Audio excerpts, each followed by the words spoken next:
Right, this is the Kennet and Avon Long Barrow.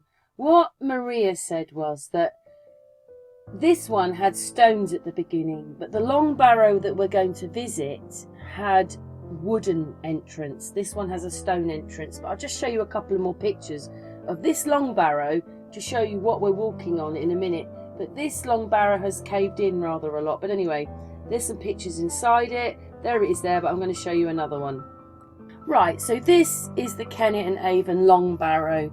So what me and Maria are walking on is something that's bigger than this, but unfortunately this long, I mean, you can go in there, you can go up to about here, which I did a video when we went to Avebury. It's on Sun and Moon, it's with my castle one and all that, or in my other ones, but there you go in there and you walk on it. But a lot of this has collapsed now. I'll just show you a few more pictures of it.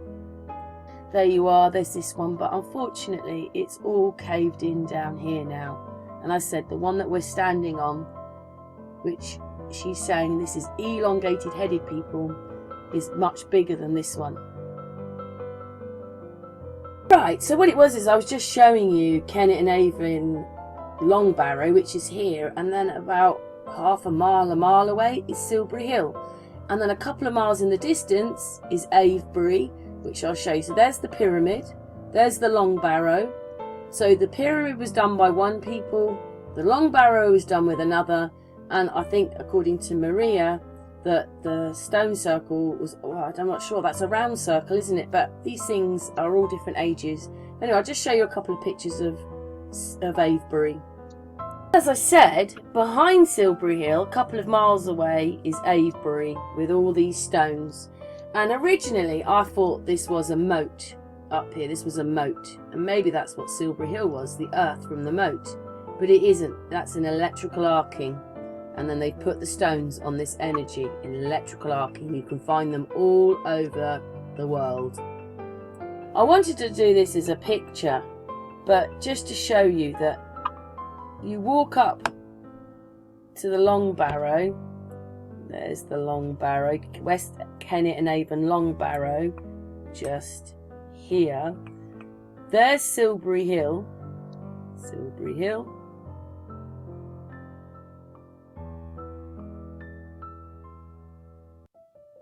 There's the Kennet and Avon Long Barrow, and then just a few, wrong way, then a few miles away becomes Avebury. Stone circle. So you understand there's a lot of history in this little section here. This is only a few miles away from each other. Just thought that was quite interesting. I might just take it out one. Well, it's taken the pyramid off, but the Kennet and Avon Long Barrow is over here.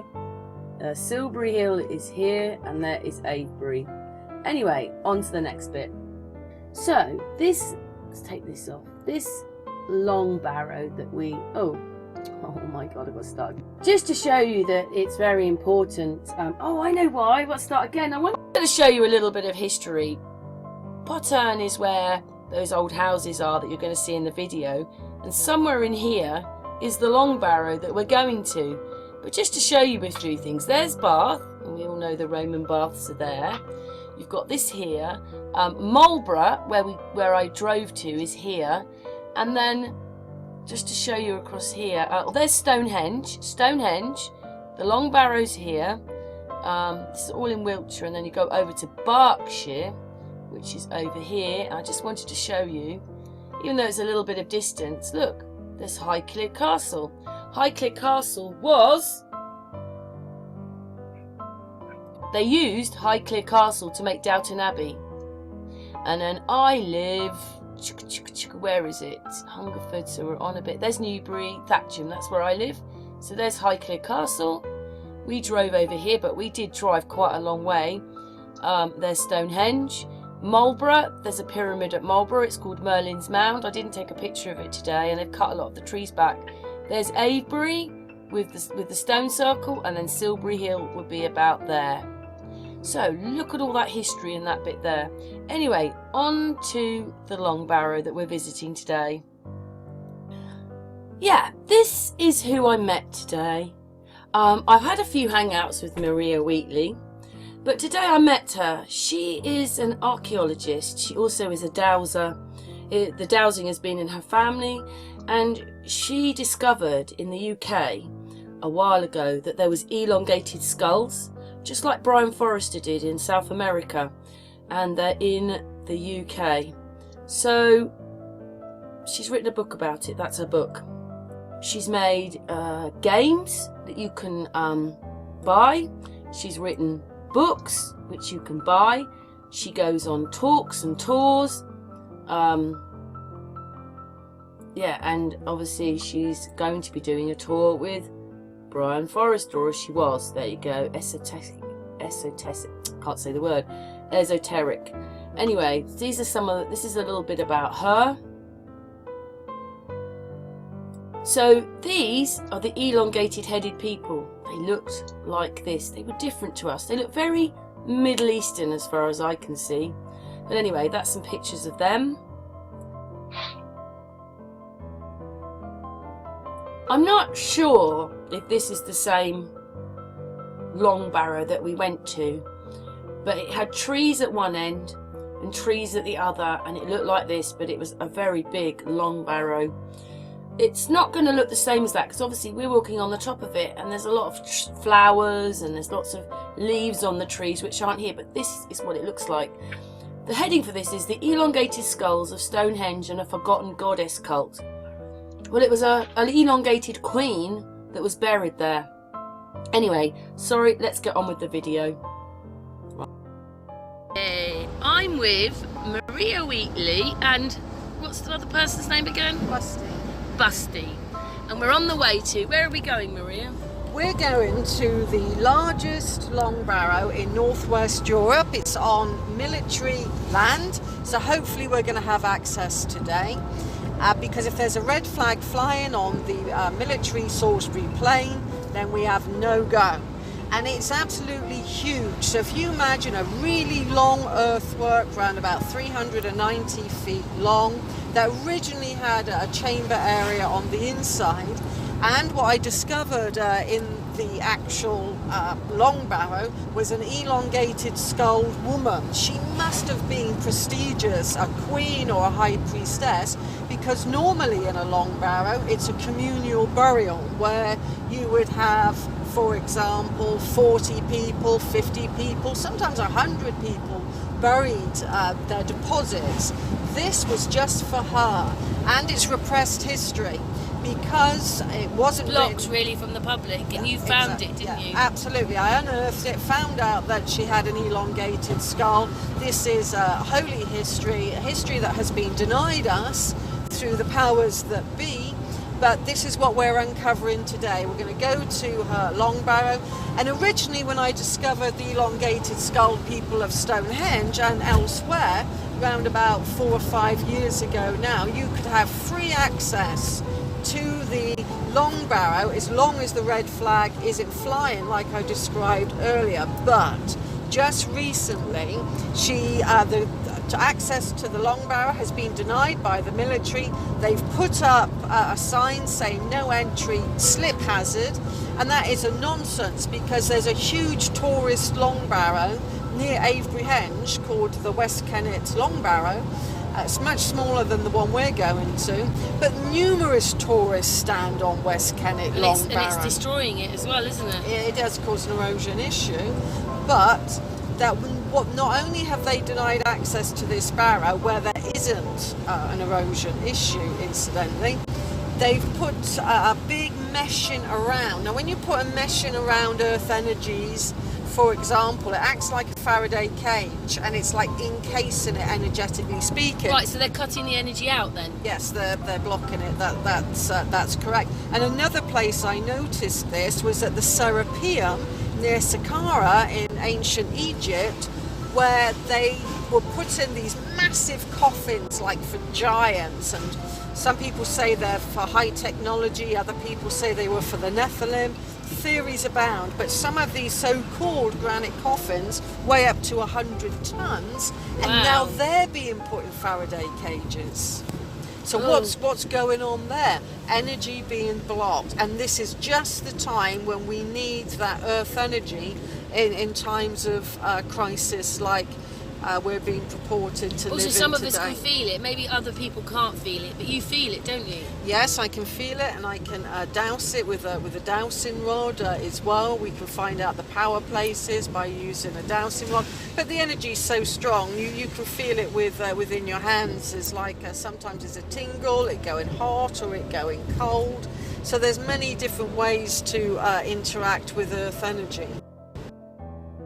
We have a very nice driver. Say hello, Beastie. It's Beastie. Oh, we're calling Beastie. Oh, was it? Busty. Busty, Oh, sorry. I like Beastie, Busty. actually. Sorry, I remember that now, Busty. So Busty's driving us. Thank you very much, Busty.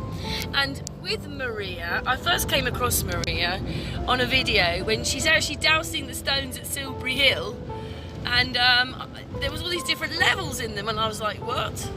I found that really strange, because you just think a stone is a stone. And yeah, it was an Australian guy. You remember that then, Maria? That's right, he's quite a famous Australian guy. He's like the David Icke. Yeah, you were saying, Maria, about this Australian guy?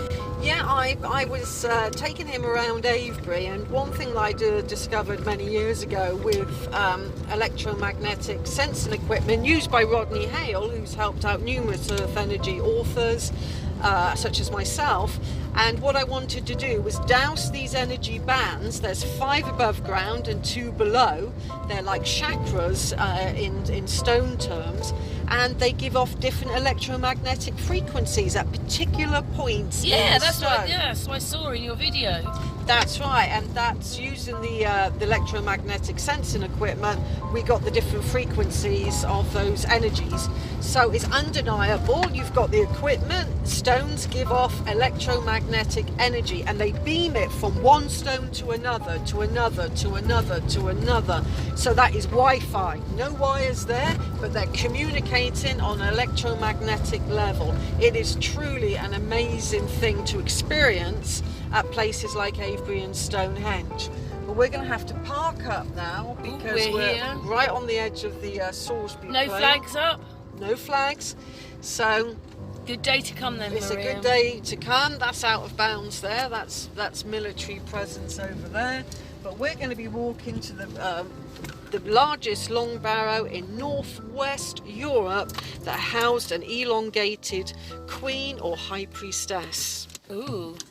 Thank you very much. Yeah, looking forward to it. Yep, we're here. We're on top of a huge long mound, the longest in northwest Europe. It's 390 feet long, and these are the ditches each side. And those wooden posts that you see have been designed so that the tanks can no longer go over the top of this barrow, because that's what they used to do. They used to use it as tank practice, and now that's all military. Wow. They're the tank lanes there for the military, and people have seen UFO activity here. They've seen lights come out of the barrow here. But we've just noticed, well, I did last week, that fence now says no entry, and they've put all of this wiring down. Oh, I see. Yes, look. Which acts like a Faraday cage in terms of earth energy. So this thing must have been breaking up then. Do you think that's where they've done it? No, it wasn't breaking up. It had been restored. Yeah, look, it's everywhere. Look, I didn't realise. It's all over the... Here, you can't see it because it's overgrown.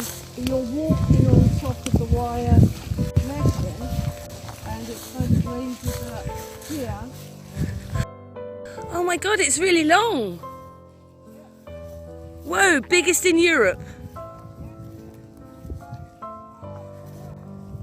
Wouldn't you like a big hole to appear so you could jump in? When we get to roughly about here, this is where the elongated skulls Oh, they're pretty. placed. It is pretty. That's beautiful flowers. Yeah. And it was about sort of here where she would have originally been interned, and this mound is in her honour. So it's very unusual just to have one burial in this long barrow. And there's more barrows. You can't see them because of the tree line, but more elongated men this time were placed in the barrows over there. So, and then So what you're saying is, what you said to me in the car was that the military have taken over all these areas.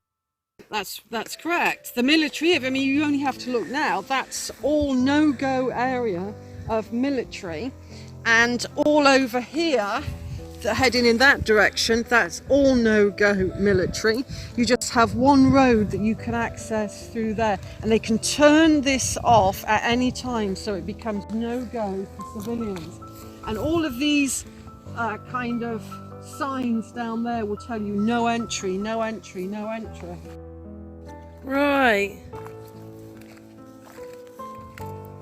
Yeah, not very nice walking on the... Do you think that's all over it, or do you think that's on the, just on the path? Oh, look, because I pulled that Oh off yes, look.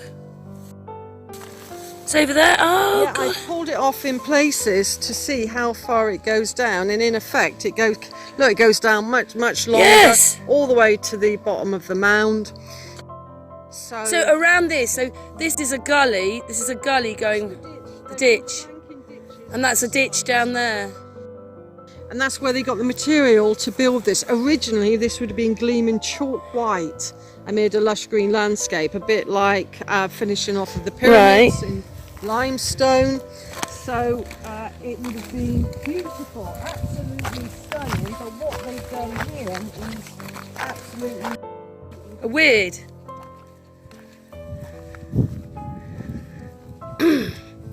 Amazing that we can walk on top of it. And you're right, it's much bigger than the Kennet and Avon one. Yeah, it's much bigger than West Kennet Long Barrow. Do you know what? It's really peaceful here. It is. You've got harebells. They're quite rare.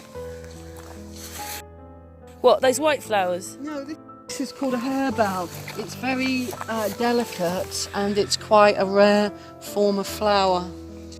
Right. So it attracts lots. What it is we're actually on top of the Long Barrow. This is the Long Barrow. Maria, you were showing me a book at your house. I was quite surprised that all the stars line up with Silbury, Avebury and all that. Just in a couple of minutes. You explain that. I might have to go back to your house and take a picture of it, put it in. Yeah, I'll send you some JPEGs. That's right, there's a huge long lay that connects Avebury, Stonehenge, Silbury, the most significant monuments in Wessex, and they're on a ley line that equates to the planets above. Yeah. So, for example, you've got Marden, it's a superhenge in between Avebury and Stonehenge. Little is survived of it today. Den is an Old English word for settlement. Mar, the settlement of Mars, Mardenhenge. Right. Then I got an astronomer friend of mine to say, how were the ancients calculating this?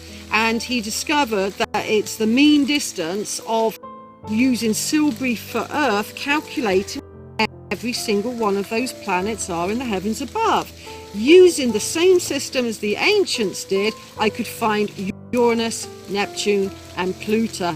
And what did you tell me? They were far more advanced than we were. Absolutely, we've gone backwards. We haven't gone forwards. I mean, you tell me, anyone that doesn't have a computer, how would you know that? How would you know the mean distance of Earth to Mercury? But people like you are now telling us the truth. Well, yes, I think it's all repressed, because if we also go to 2745 BC, the so-called heyday of Stonehenge and Avebury fame, then all of those planets lined up in the heavens, mirroring the planets on the line below.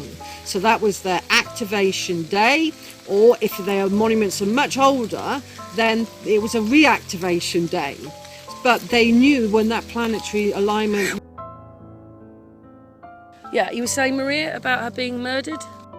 Yeah, I was explaining earlier that the Neolithic queen, who probably had something to do with the construction of Stonehenge because she's unprecedented burial, unfortunately, there must have been some kind of disagreement with another race. They had more rounded skulls, and she was murdered. And then I looked at all of the other barrows surrounding this massive Long Barrow structure, and they too had been murdered. In fact, one barrow way over there in the heart of the military land, which is definitely a no-go area, at all times, there was a huge mound that had just males in them, and all of the males had been killed. So Stonehenge was their spiritual capital, and I think they fought for it. And I am sure that the long-skulled, the elongated race people, they built Stonehenge, and they also built these massive long barrows.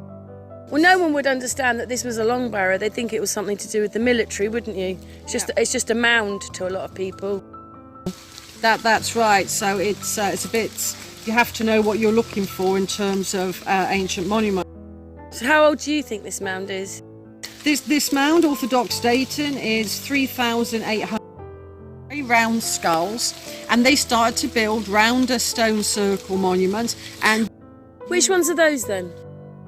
well, the inner, you see, Avebury's in different phases. It has a Neolithic phase and has a Bronze Age phase, which are 500 years apart. So Avebury wasn't just one design, it was different cultures changing the monument. So for example, pre-2500 BC, you'd have just long barrows in the British Isles, but when the beaker culture came here with the round skulls, they started to build round barrows, and there's no long skull people in this area found in the round barrows, only round skulled people. So we've got round barrows, round skulls, long mounds, long skulls.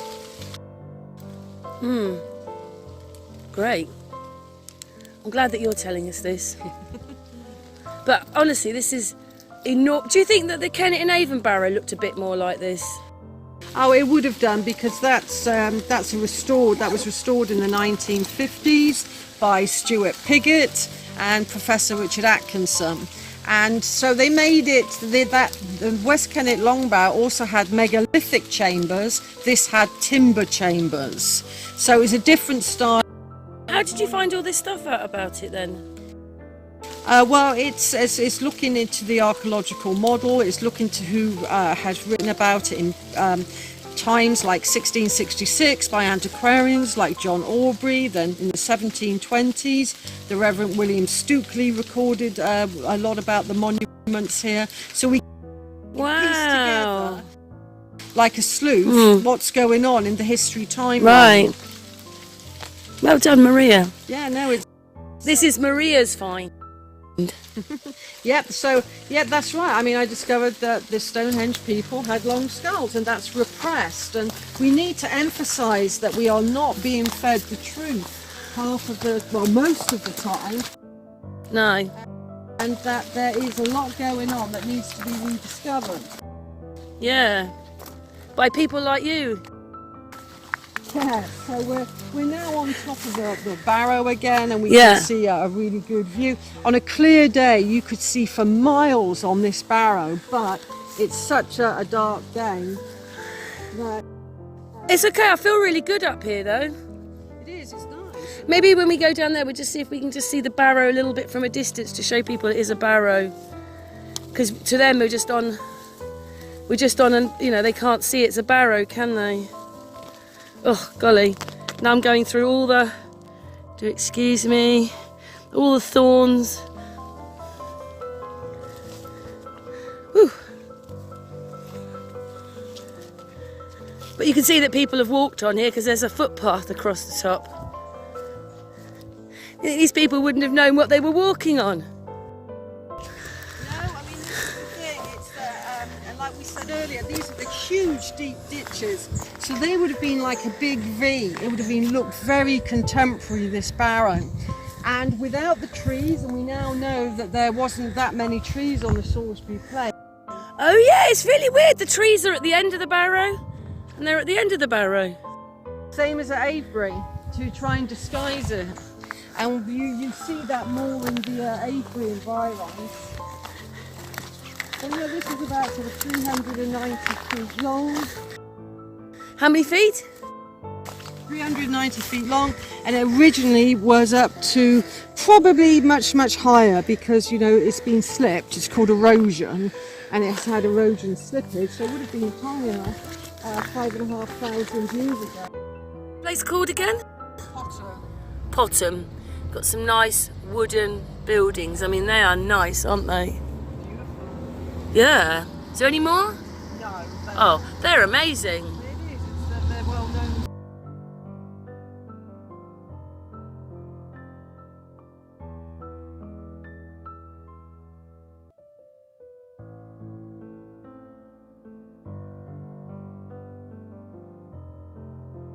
Silbury Hill, we are here with Maria. Oh, he's not coming. But now we're going to walk up to the fence and it's going to get smaller. I'm walking, I'm going to see if it does it.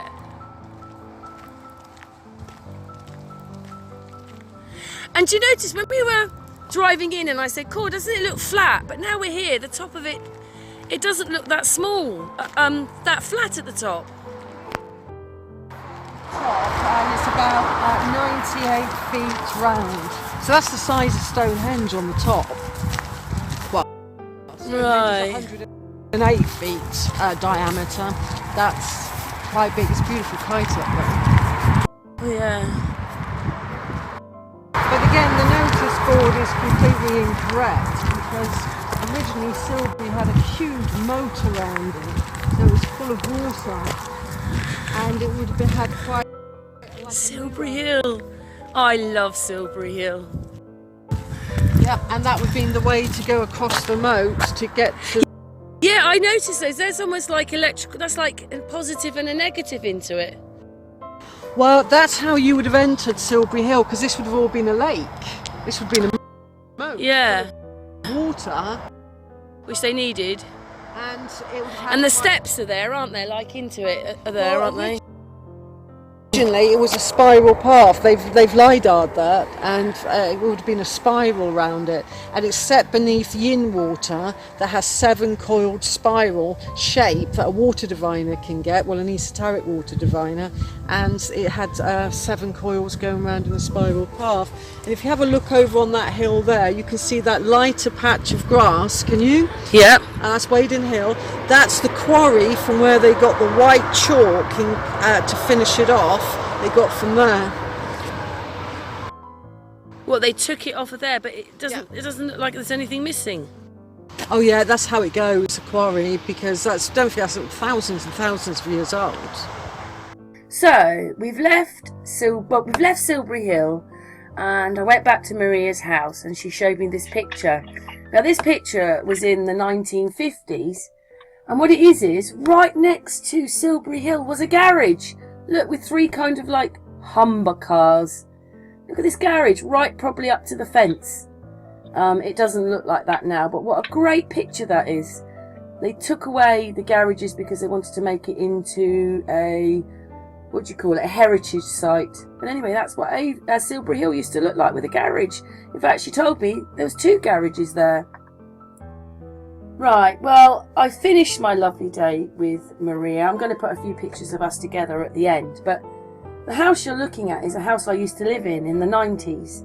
I lived there from about 1993 to 2001. And although it doesn't look very big, the house goes back. There's 4 bedrooms and a bathroom in that house. And downstairs there's a living room, a dining room, and then the kitchen is an extension out the back. But this house that I lived in has a double wall on it. So this house, stone house, was there before the rest. And originally it's called Charnham Street. So that house is 35 Charnham Street, Hungerford. And Charnham Street used to be its own little town off of Hungerford. And originally it used to be in Wiltshire, and Wiltshire's where the stone houses are. So I thought that was very interesting. And then just off from my house is the Barrow Hotel. This has a lot of history with King William Orange. King, what was he? The Orange. Oh, can't remember. What was it called? Amy's on the phone with me here. Amy, what was it? King William of Orange. King William of Orange. Yeah, King William of Orange. Yeah, he's supposed to have stayed there. So that, I think my house originally belonged to the pub, and out the back was an orchard, but who knows. But that's the Barrow Hotel in Hungerford. Anyway, there's a few pictures of me and Maria now. And then this is a couple of pictures of Maria and myself. So this is, we took these back at her house. But anyway, we had a good day and I really enjoyed it. Thank you so much, Maria, Wheatley and Busty, who drove us there, by the way.